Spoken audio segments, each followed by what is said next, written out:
आप सुन रहे हैं जगत गुरु तत्वदर्शी संत रामपाल जी महाराज द्वारा लिखित पुस्तक मुसलमान नहीं समझे ज्ञान कुरान का पेज नंबर 223। सदमा लगा है। उपचार कर सकता हूँ। काफिले के मालिक ने कहा कि आप उपचार करो।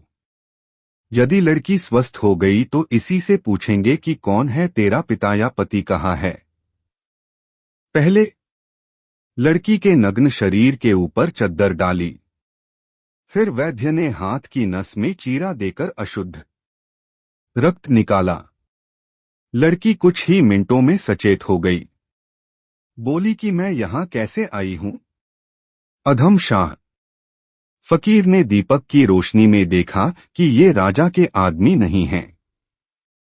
शहजादी भी जीवित हो गई है। वह काफिले के व्यक्तियों के पास आया और सारी दास्तां बताई जो लड़की ने भी सुनी। लड़की को काफिले के व्यक्तियों ने समझाया कि यदि आपको यह फकीर कब्र से निकाल कर नहीं लाता तो आप तो संसार से चली गई होती। अब आपको चाहिए कि इस फकीर के साथ अल्लाह की रजा मानकर रहें। लड़की ने हाँ कर दी। उन व्यक्तियों ने दोनों का विवाह कर दिया, निकाह पढ़ दिया। काफिले के मालिक ने कहा कि यदि आप हमारे साथ चलना चाहें तो हम आपकी सेवा करेंगे, कोई कष्ट नहीं होने देंगे। गृहस्थी बना फकीर। बोला कि हमारे को यहीं रहना है। मैं आपका एहसान कभी नहीं भूल सकूंगा। आप मेरे लिए अल्लाह का स्वरूप बनकर आए हो। हम दोनों की मौत होनी थी। आपने हमारे जीवन की रक्षा की है। उनको वहीं छोड़कर काफिले के व्यक्ति चले गए। कुछ दिन पश्चात लड़की ने एक सुंदर पुत्र को जन्म दिया। उसका नाम सुल्तान इब्राहिम रखा। 4 वर्ष का बच्चा होने के पश्चात बलख शहर के मौलवी के पास पढ़ने के लिए प्रवेश दिलाया। प्रतिदिन अधम बेटे को मौलवी के पास सुबह छोड़ आता, शाम को ले आता। बलख के बादशाह की इकलौती बेटी थी, पुत्र नहीं था। राजा गरीब बच्चों की मदद किया करता था। एक दिन बलख का राजा उस मौलवी के पास गया। वह विद्यार्थियों को इनाम देता था, गरीब बच्चों को कपड़े बांटता था। अधम शाह फकीर के लड़के को देखकर राजा हैरान रह गया। उसकी सूरत राजा की लड़की से मिलती थी। राजा ने मौलवी से पूछा कि यह बच्चा किसका है। मौलवी ने बताया कि एक फकीर जंगल से आता है, उसका बालक है। सुबह छोड़कर जाता है, शाम को ले जाता है। हमने अधिक पूछताछ नहीं की। लड़का भी उठकर राजा से लिपट गया। राजा ने उसे गोद में उठा लिया और चल पड़ा। मौलवी से कहा कि इसका पिता आए तो महल में भेज देना, वहां से ले जाएगा। राजा ने रानी को वह बालक दिखाया। वह तो देखते ही अपनी बेटी को याद करके मूर्छित होकर पृथ्वी के ऊपर गिर गई। सचेत होने पर बालक को सीने से लगाया। खाना खीर हलवा स्वयं बनाकर खिलाया। रानी ने कहा कि यह तो अपनी लड़की से मिलती शक्ल का है। इतने में फकीर मौलवी के पास जाकर राजा के महल में चला गया। राजा ने नौकरों को बोल रखा था कि इस लड़के का पिता आए तो उसे रोकना नहीं, महल में आदर के साथ लेकर आना है। उसी फकीर को देखकर राजा ने कहा कि यह बालक किसका है। आप सुन रहे हैं जगत गुरु तत्वदर्शी संत रामपाल जी महाराज द्वारा लिखित पुस्तक मुसलमान नहीं समझे ज्ञान कुरान का पेज नंबर 224। फकीर ने बताया कि यह मेरा लड़का है, आपकी लड़की से उत्पन्न हुआ है। राजा ने कहा कि फकीर होकर झूठ बोलना ठीक नहीं होता। फकीर ने सर्व कथा बताई। राजा को विश्वास नहीं हुआ। फकीर को साथ लेकर नौकरों के साथ पहले लड़की की कब्र को खोदा। वहां शव नहीं था। फकीर की कुटिया पर गए। उनकी लड़की कई स्थानों से फटे और पैबंद लगे वस्त्र पहने बैठी थी। अपने माता पिता को देखते ही दौड़कर पिता माता से बारी बारी सीने से लगी। लड़की बच्चे तथा फकीर को निवेदन करके अपने महल में ले गए। फकीर अधम को अपना उत्तराधिकारी नियुक्त कर दिया, जिस कारण से शाह कहा जाने लगा। उसका नाम अधम था। कुछ दिन रहकर अधम शाह को राजठाट अच्छे नहीं लगे। वह उनसे प्रेम से विदाई लेकर कुटिया में चला गया और कभी कभी लड़के तथा पत्नी से मिल जाता था। कुछ वर्षों के पश्चात अधम शाह फकीर की मृत्यु हो गई। उसकी समाधि कुटिया में बना दी। आसपास सुंदर बगीची बनाई गई। वहां मेले लगने लगे। बालक इब्राहिम नाना जी के राज्य का उत्तराधिकारी बनाया गया। विचारणीय विषय। कबीर कमाई आपनी कभू न निष्फल जाए। 7 समंदर आड़े पड़े मिले अगाऊ आए। अर्थात भक्ति की जैसी कमाई साधना की है वह निष्फल नहीं जाती, चाहे 7 समुद्रों जितनी बाधा क्यों न आ जाए। भक्ति के लिए भक्त का शरीर स्वभाव बहुत सहयोगी होता है। अच्छे माता पिता से मिले। जन्म से बच्चे के शरीर में माता पिता का स्वभाव भी साथ रहता है। सुल्तान इब्राहिम जिस जन्म में सम्मन मनियार था, उसने अपने लड़के की कुर्बानी सतगुरु की सेवा के लिए दी थी। कुछ कारण ऐसा बना था, परमेश्वर जी यानी सतगुरु कबीर जी ने वह लड़का जीवित कर दिया था।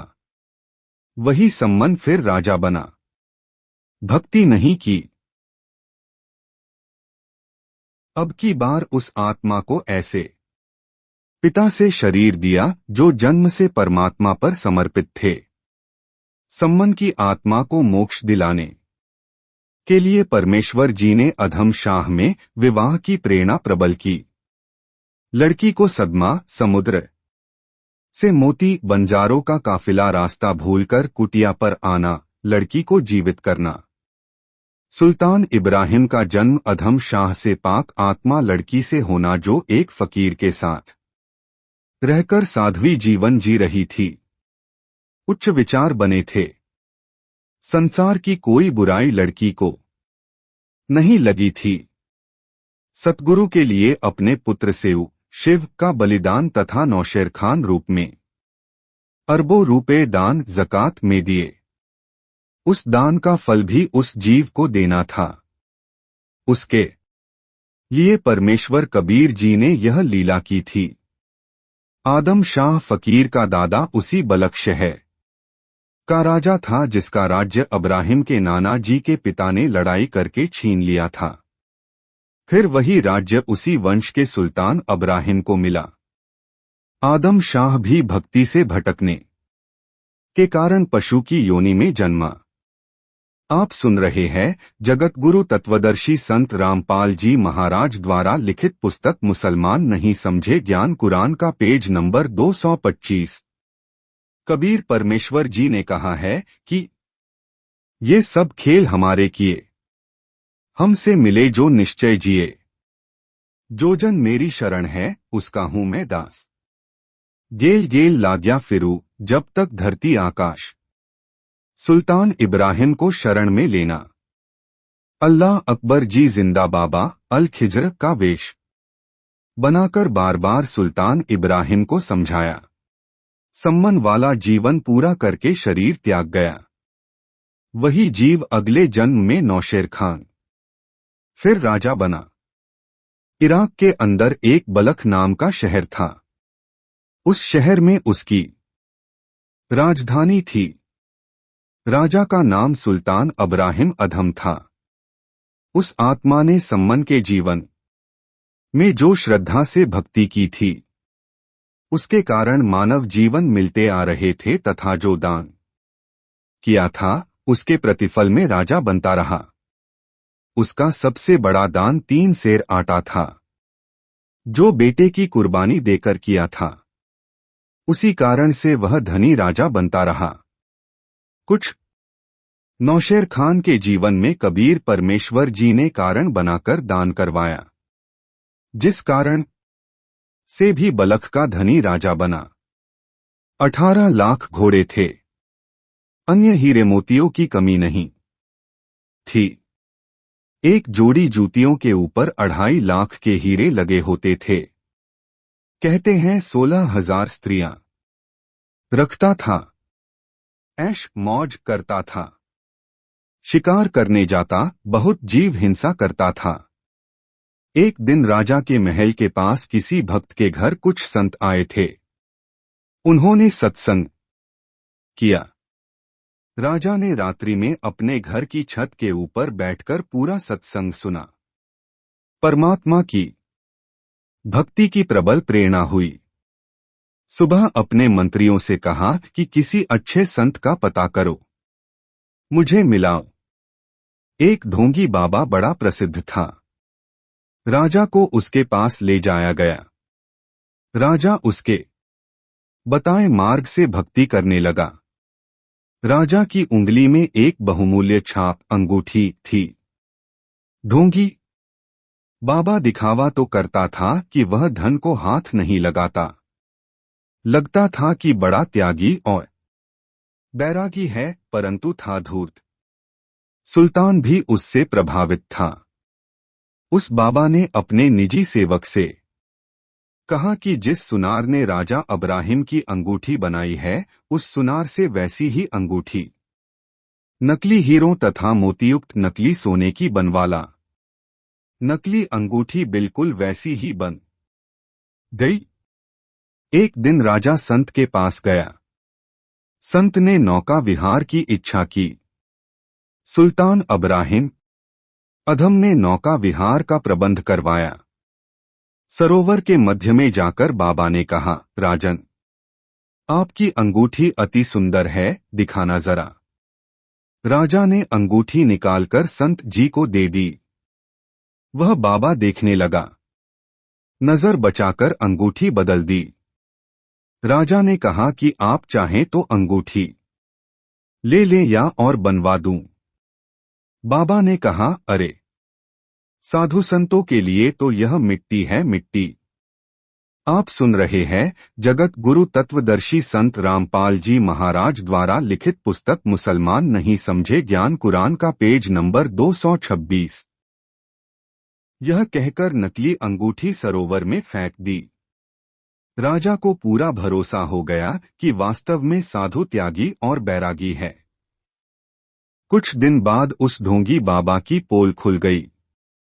उसके राजदार शिष्य ने राजा को बताया कि आपकी अंगूठी ऐसे बाबा ने ठगी है, वह उसके पास है। जब राजा ने वह अंगूठी उसी बाबा की कुटिया में जमीन में दबी पाई तो बहुत दुहक हुआ और साधु संतों से विश्वास उठ गया। उस ढोंगी को जेल में डाल दिया। फिर तो राजा ने अपने राज्य के सब संत महात्माओं को बुलाकर उनसे प्रश्न किया कि यदि आपने खुदा को पाया है तो मुझे भी मिला दो।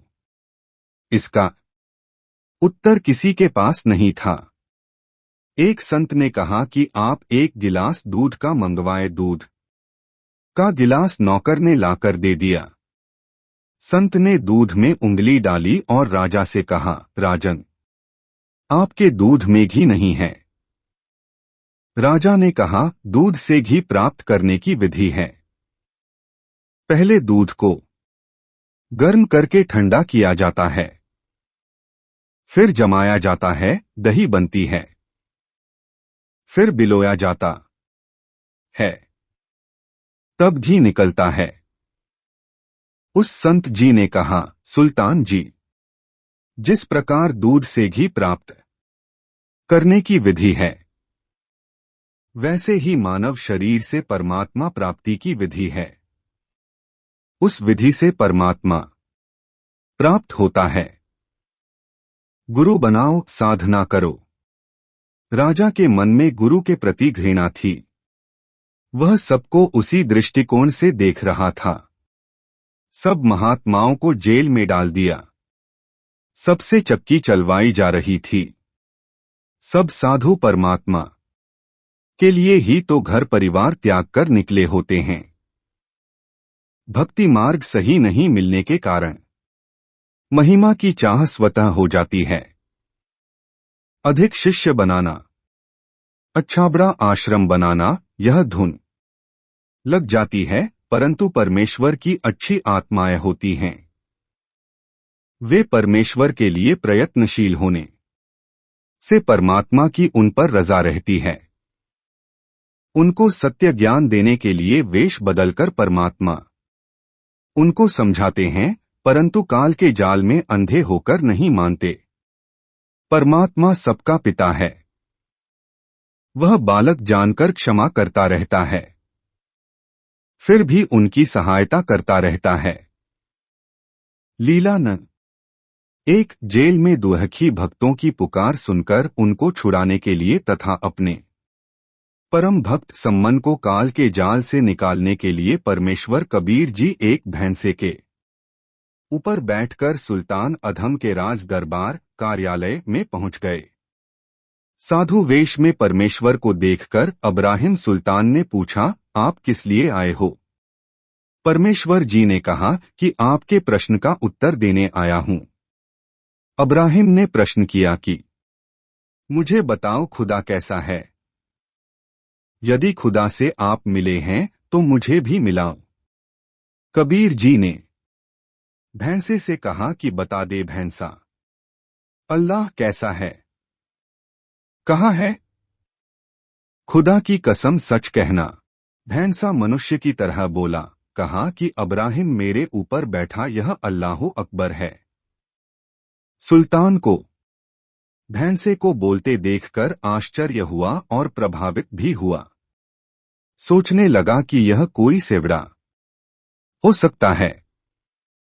परमेश्वर भैंसे सहित अंतर्ध्यान हो गए।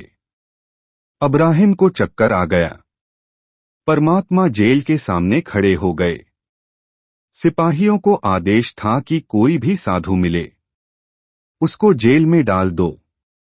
उन्होंने परमात्मा को जेल में बंद कर दिया। आप सुन रहे हैं जगत गुरु तत्वदर्शी संत रामपाल जी महाराज द्वारा लिखित पुस्तक मुसलमान नहीं समझे ज्ञान कुरान का पेज नंबर 227। सिपाहियों ने कहा कि चक्की चलाओ। अन्य सब साधु भी चक्की चलाकर आटा पीस रहे थे, रो रहे थे। कबीर जी ने सिपाहियों से कहा कि हम बंदी एक काम करेंगे, एक सिपाही करेंगे।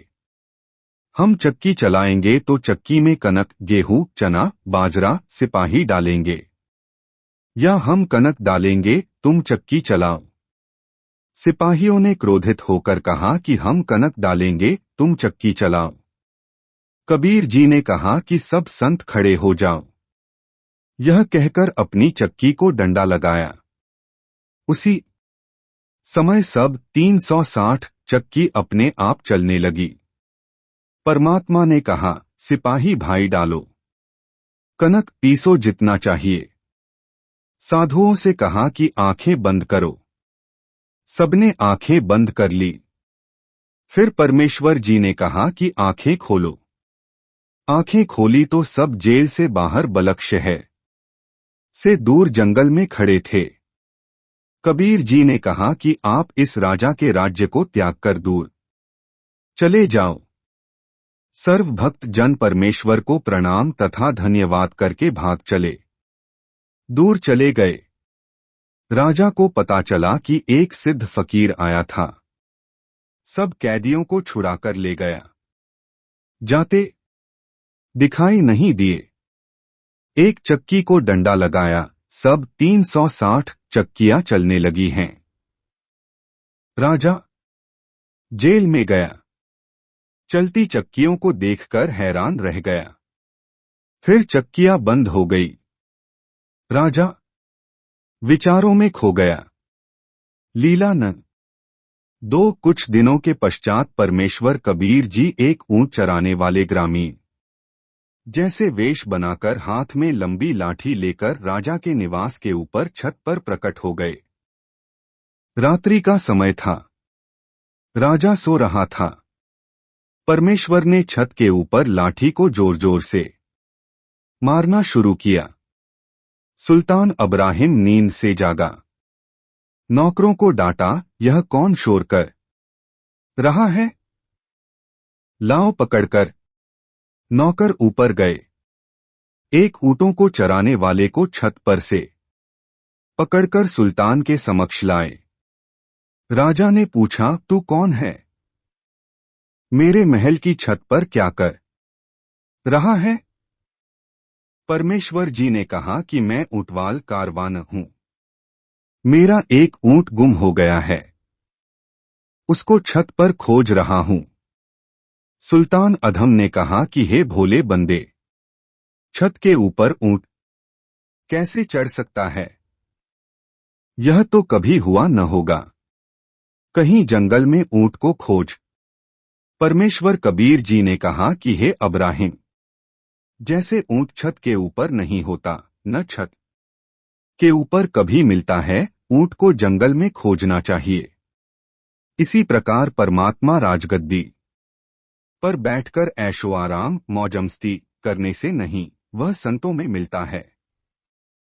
इतना कहकर कबीर परमेश्वर जी अंतर्ध्यान हो गए। सुल्तान अधम मूर्छित होकर जमीन पर गिर गए।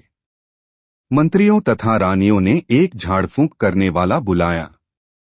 उसने राजा की दाईं बाजू पर ताबीज बांध दिया और कहा कि इसके ऊपर भूत प्रेत का साया है, ठीक हो जाएगा। राजा का मन राजकाज में नहीं लग रहा था, उदास रहने लगा। राजा ने कुछ संतों को फिर से कैद कर रखा था। परमेश्वर फिर से जेल में गए। उसी तरह उनको भी जेल से निकाला। अब की बार सब आप सुन रहे हैं जगत गुरु तत्वदर्शी संत रामपाल जी महाराज द्वारा लिखित पुस्तक मुसलमान नहीं समझे ज्ञान कुरान का पेज नंबर 228।